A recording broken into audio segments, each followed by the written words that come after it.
अस्सलाम वालेकुम स्टूडेंट्स, कैसे हैं आप लोग। आई होप आप लोग सब खैरियत से होंगे। ठीक है, तो हम लोग ईद से पहले आपको याद है कि लेक्चर नंबर 10 तक के हमने काम कर लिया था सेट्स का। जिसने नहीं किया वो किसी तरह भाई कंप्लीट करें, वहाँ तक इतना टाइम आपको मिला है। आज हम लेक्चर 11 स्टार्ट करते हैं अपना, और आज और कल की क्लास में हम सेट्स को ख़त्म करेंगे और इसी वीक से चैप्टर 2 स्टार्ट करेंगे इंशाल्लाह। ठीक है, तो मैट्रिक और 9 के लिए ये आपके पास चल रहा था सिलेबस हमारे पास। ठीक, मैट्रिक मैथमेटिक्स से और 9 की भी। ठीक है, तो हमारे पास चैप्टर कौन सा चल रहा था, 1 सेट, और आज हमारे पास उसका लेक्चर नंबर कौन सा है, 11। ठीक है, लेक्चर नंबर 11 जो हम रिकॉर्ड कर रहे हैं। ठीक है, तो बात ये है कि आज हमने क्या टॉपिक पढ़ना है इसके अंदर, लेक्चर 11 के अंदर। भाई आपके पास आज का जो टॉपिक है वो है फंक्शंस पे। ठीक है, अब हमारे पास फंक्शंस क्या होते हैं ये बात समझते हैं। ठीक है, फंक्शन वैसे तो हमारे पास किसी और ज़बान में, साइंस की ज़बान में अगर हम इसको समझें तो फंक्शन उसको बोलते हैं जिसमें हम इनपुट दें और हमें क्या मिल जाए, आउटपुट मिल जाए, उसको हम क्या बोलते हैं, फंक्शन बोलते हैं। मिसाल के तौर पे अगर आपके पास कंप्यूटर है तो कीबोर्ड से आप इस पर इनपुट देते हैं और मॉनिटर पे उस पर आपको क्या मिल जाता है, आउटपुट मिल जाता है, उसको हम क्या बोलते हैं, फंक्शन बोलते हैं। ठीक है, इसी तरह मैथमेटिक्स की लैंग्वेज में फंक्शन किसको बोलते हैं कि अगर हमारे पास कोई भी एक इक्वेजन है, क्या है, इक्वेजन, तो अगर मैं उसके अंदर x की जगह या a की जगह इनपुट देता हूँ और बदले में मुझे उसका कोई आंसर मिलता है y या b, ठीक है ना, किसी भी इक्वेशन के अंदर, जैसे y = 2a लिखा हुआ है। अब इस a के अंदर मैं इनपुट दूंगा, आंसर किसका आएगा, y का। तो इनपुट दे रहा हूँ, आउटपुट मिल रहा है, इसको भी हम क्या बोलेंगे, फंक्शन बोलेंगे। लेकिन मैथमेटिक्स के अंदर अगर हम सही डेफिनेशन देखें किसकी बेटा, फंक्शन की, तो फंक्शन की डेफिनेशन है if variable y depends upon the value of variable x, then we say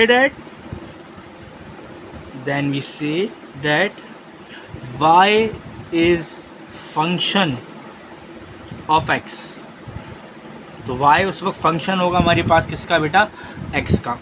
और इसको अगर हम सिम्बोलिकली लिखें या मैथमेटिकली लिखें, मैथमेटिकली या सिम्बोलिकली, तो मैथमेटिकली लिखने का तरीका हमारे पास इसको ऐसे शो ऐसे कर सकते हैं, y = फंक्शन ऑफ x। अब याद रहे इसके अंदर बहुत ही इंपॉर्टेंट बात जो आगे जाकर फर्स्ट ईयर सेकेंड ईयर में आपके बहुत काम आएगी अगर आप मैथ्स पढ़ते हैं उसमें, तो y हमेशा याद रखें इसके अंदर कौन सा वेरिएबल होता है, डिपेंडेंट, क्योंकि ये डिपेंड करता है x की वैल्यू पर, तो ये डिपेंडेंट वेरिएबल हुआ। ठीक है, कौन सा वेरिएबल हुआ, डिपेंडेंट। और इसमें जो x होता है वो इंडिपेंडेंट वेरिएबल होता है, यानी कि x डिपेंड नहीं करता, कुछ भी पुट कर दो, लेकिन y डिपेंड करता है कि जब कुछ x पुट होगा तभी y निकलेगा उसके हिसाब से। तो x इसमें इंडिपेंडेंट है और y डिपेंड कर रहा है x पर, तो y डिपेंडेंट है। सही है, एग्जाम्पल मैं देता हूँ कि कैसे मतलब हम इसको समझ सकते हैं। अगर एक y के हिसाब से फंक्शन है, अच्छा ये ख़ास तौर पे y को ही डिपेंडेंट वेरिएबल बोलेंगे और x को इंडिपेंडेंट। अगर यहाँ पे b आ गया और यहाँ पे आ गया तब भी कह सकते हैं कि b यहाँ पर जो है, जैसे कि एक फंक्शन मैंने यहाँ बताया था b = 2a, तो b इसमें जाहिर सी बात है डिपेंडेंट है और a पुट होगा तो आंसर आएगा ना b का, तो a इंडिपेंडेंट है और b कौन है, इसमें डिपेंडेंट वेरिएबल है। अभी हम y और x की बात कर रहे हैं, ठीक है ना, और ज़्यादातर हम x और y की ही बात करते हैं, फंक्शन बनता है, लेकिन ज़रूरी नहीं है, हम b और a को भी इस्तेमाल कर सकते हैं, जैसा कि आपको नेक्स्ट लेक्चर में नज़र आएगा। ठीक है, तो अभी फंक्शन मैं y के हिसाब से ले रहा हूँ। फर्स्ट कर लें, एक फंक्शन है 3x, ठीक है, y = 3x, और एक और थोड़ा बड़ा कर लेते हैं, फिर y = 3x + 1। सही है, अगर मैं इसमें पुट करता हूँ x को, देखो इनपुट दे रहा हूँ 1, तो आउटपुट किसका आएगा, y का। देखो x की जगह जहाँ पे x है वहाँ क्या पुट हो जाएगा, 1। 3 × 1 = 3 + 1, तो y की वैल्यू क्या आएगी, 4। तो इसका मतलब ये मेरे पास इनपुट है, चाहिए इनपुट, और इसका रिज़ल्ट जो है मेरे पास क्या है, आउटपुट। मतलब y की वैल्यू डिपेंड किस पे कर रही थी, x की वैल्यू पर। अगर मैं x दूंगा तो ही y निकलेगा, तो x इंडिपेंडेंट है, x दो ना दो, कुछ भी रख सकते हो, लेकिन y उस पर डिपेंडेंट है, तो इसका मतलब जिसमें आपके पास y डिपेंड करे x पर, ठीक है ना, यानी जिस कंडीशन के अंदर एक डिपेंडेंट और एक इंडिपेंडेंट वेरिएबल हो उसको हम क्या बोलते हैं, फंक्शन बोलते हैं, ठीक है। और दूसरे माइंडों में क्या बोला, जिसमें हम इनपुट दें और हमें क्या मिल जाए, आउटपुट मिल जाए, वो तो एक बेसिक डेफिनेशन है साइंस की, उसको भी हम क्या बोलते हैं, फंक्शन बोलते हैं, ठीक है।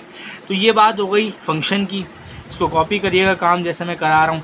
अब हम बात करते हैं कि इसकी टाइप्स क्या होती हैं, इसको हम एक डायग्राम के जरिए समझेंगे, ठीक है।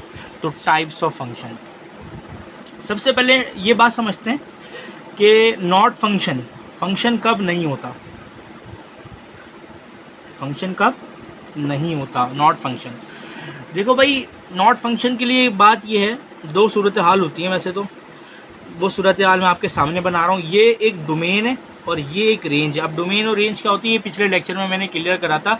एक ब्रैकेट के अंदर अगर ए है और एक बी है, तो ए वाला पहले वाला कॉमे से पहले वाला डोमेन होता है और कॉमे के बाद वाला आर रेंज होता है, सही है ना, ये मैंने बताया था ऑर्डर पेयर के अंदर, इसको ऑर्डर पेयर बोलते हैं सर्कल ब्रैकेट। अब ये डोमेन और रेंज के लिए मैंने एक डायग्राम ओवल टाइप बनाई है समझाने के लिए, ऑर्डर पेयर को डिफाइन कर रही है ये। फर्स्ट कर लो कि यहाँ पे मेरे पास 1 है, 3 है, 5 है, यहाँ 6, 7 है। अब 1 डोमेन दे रहे हैं तो रेंज 6 आ रही है, 3 दे रहे हैं डोमेन तो रेंज 7 आ रही है एक फंक्शन से, लेकिन 5 बच गया। अगर किसी भी फंक्शन में डोमेन का एक भी एलिमेंट इंगेज नहीं हुआ और बच गया, तो इसका मतलब वो फंक्शन नहीं होगा, नॉट फंक्शन की एग्जांपल है वो।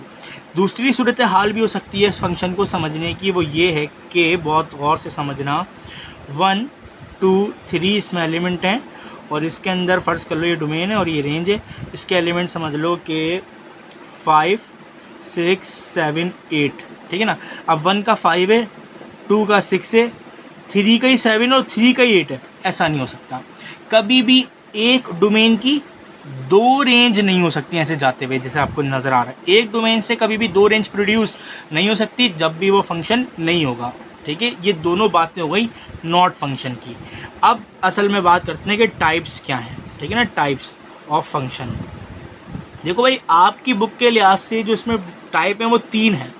सबसे पहली टाइप आपको बुक के अंदर जो बताई गई है वो है आपके पास 1-to-1 फंक्शन, फिर है आपके पास ऑन टू फंक्शन, और फिर उसके बाद जो बताई गई है बेटा वो 1-to-1 and onto function है, ठीक है।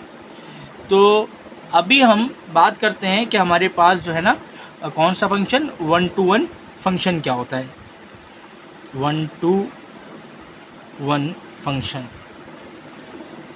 ठीक है। इसकी बुक के लिहाज से पहली टाइप है हो। तो 1-to-1 फंक्शन हमारे पास क्या कहता है, देखिएगा। फॉर एग्ज़ाम्पल मेरे पास ये डोमेन है और ये रेंज है, ठीक। तो 1-to-1 फंक्शन के मुताबिक बात ये है कि इसके अंदर मेरे पास एलिमेंट 1, 2, 3, सही, और इसके अंदर मेरे पास 5, 6, 7 और, ठीक है ना, 5, 6, 7 और एक और ले लेते हैं इसके अंदर 8, सही। अब 1 का मेरे पास फ़र्ज़ कर लें 1 पे 5 आया, फ़र्ज़ कर लें 2 पे 7 आ गया, आगे पीछे भी हो सकता है, और 3 पे 6 आ गया। मगर एक एलिमेंट मेरे पास रह गया, किसका, रेंज का, सही है।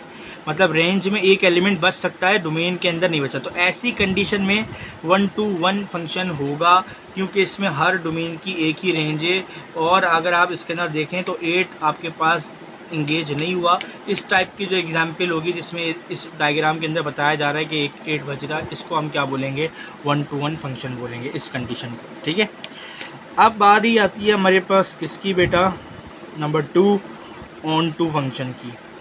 ऑन टू फंक्शन हमारे पास क्या होगा, ठीक है।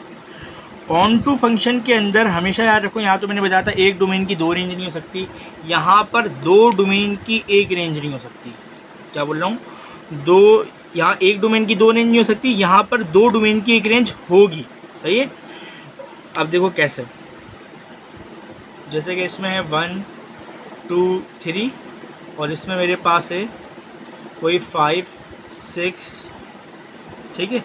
तो अगर 1 पे मेरे पास 5 आ रहा है और 2 का भी 6 है और 3 का भी 6 है, हाँ हो सकता है 2 पे भी 6 आ रहा है और 3 पे 6 आ रहा है। यहाँ 2 डोमेन की एक रेंज है ना, 2 डोमेन की एक रेंज हो सकती है, मगर एक डोमेन से 2 रेंज प्रोड्यूस नहीं हो सकती जब फंक्शन नहीं होता। हाँ 2 डोमेन से एक रेंज अगर प्रोड्यूस हो जाए, ऐसे एरो जा रहा है, ठीक है ना, तो आपके पास ये समझ लो इस डायग्राम के अंदर इसको ऑन टू फंक्शन बोलेंगे। अदरवाइज ऐसे एरो नहीं जा सकता आपके पास, यानी एक डोमेन से 2 रेंज नहीं हो सकती, इसको फंक्शन नहीं बोलते। और ऐसी कंडीशन में फंक्शन होगा, ऐसे फंक्शन को जिसमें 2 डोमेन से एक रेंज आए ऑन टू फंक्शन बोलते हैं। बाकी एक और होती है जिसको हम यहाँ बता देता हूँ, ठीक है, उसको हम बोलते हैं नंबर 3 बुक में है 1 to 1 and onto, both हैं, यानी दोनों प्रॉपर्टीज है ऑन टू फंक्शन। क्या नाम है, 1 to 1 and onto function, ये पूरी एक हेडिंग है 1 to 1 एंड ऑन टू एक साथ। इसमें क्या ख़ास बात होती है, बस इसमें कुछ नहीं है, यही डायग्राम आई, एक डोमेन है और एक रेंज है इसके अंदर। यहाँ पे 1 2 3, यहाँ पे 4 5 6, सिंगल, हर डोमेन की एक रेंज होगी, बस सिंगल हर डोमेन की एक सिंगल रेंज है। इसको हम 1 to 1 and onto both function बोलते हैं। इसमें एक एलिमेंट आप देखें रेंज का आया भी नहीं हुआ, इसके अंदर फ़र्क ये था कि हर डोमेन की एक रेंज थी मगर एक एलिमेंट बच रहा था। इसमें इसकी ख़ास बात ये है कि हर डोमेन की सेम रेंज है। ऑन टू फंक्शन के अंदर ख़ास बात ये है कि 2 डोमेन की एक रेंज होती है, एक भी नहीं बचता, और इसमें भी एक भी नहीं बच रहा। तो ऑन टू फंक्शन की ख़ास बात यही है, इसके अंदर एक भी एलिमेंट नहीं बच रहा रेंज के अंदर, ठीक है ना, जैसे इसके अंदर नहीं बच रहा था, ठीक है ना, खाली जगह ना, सब डोमेन सब रेंज बिजी हो गई, यानी तमाम डोमेन से रेंज आ गई और एक भी एलिमेंट नीचे नहीं बचा। इसमें क्या खास बात थी, हर डोमेन की सिंगल रेंज थी। तो दोनों को मिलाकर एक बस एक कॉन्सेप्ट है कि 1 to 1 and onto function के अंदर क्या होता है, हर डोमेन की एक सिंगल रेंज होती है। तो आई होप यहाँ तक कि आपको समझ में आया होगा लेक्चर। फ़िलहाल अब तक के लिए हम इतना ही रखेंगे, इसको नोट कर लें, ठीक है, इसकी वीडियो को रोक कर काम को कॉपी करें, ठीक है। सबसे पहला पेज ये रहा आपके पास, इसको कॉपी करें, ठीक है, इसके बाद फिर इस काम को करें। अब तक के लिए इतने ही रखते हैं, नेक्स्ट लेक्चर में हम फंक्शन के सवालात करेंगे। अल्लाह हाफिज़।